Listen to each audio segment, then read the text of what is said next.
Et puis culture toujours avec, comme tous les ans, depuis 1992 maintenant, l'été contemporain dracénois, soit l'art contemporain qui s'empare de la ville. Sculpteurs, peintres, plasticiens, vidéastes, photographes ont posé leurs œuvres 2 mois durant dans quelques-uns des lieux les plus emblématiques de Draguignan. Visite guidée avec Francis Mallory et Alexandre Dequitte.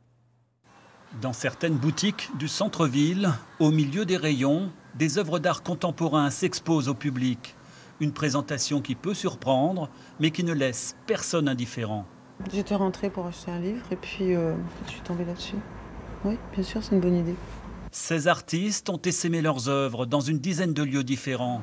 Des installations qui n'ont qu'une seule ambition, se rendre accessibles au regard de tous. C'est toujours intéressant dans un milieu un peu reculé, si je puis dire, comme Draguignan, puisqu'on est un peu enclavé, de voir des œuvres aussi belles arriver chez nous. Le travail des artistes est adapté aux espaces. Une parfaite harmonie qui crée une forme de poésie dans les boutiques. C'est sur l'étape des nouveautés. Donc c'est généralement donc, tout l'été, plus en septembre, donc au moment de la période de la rentrée littéraire. Donc les gens savent où sont les nouveautés et en même temps, du coup, regardent les œuvres. La mise en scène est différente pour chaque exposition. Chaque artiste adapte son travail à la poésie des lieux. Musées, chapelles ou commerces, les installations inspirent le travail des peintres, vidéastes, plasticiens ou photographes. Il faut vraiment que le public soit en permanence avec l'art contemporain dans toute la ville.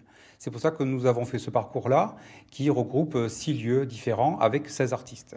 Une intégration réussie qui attire depuis 25 ans, de juillet à fin septembre, des artistes de renom réunis pour faire battre le cœur de la ville au rythme de l'art contemporain.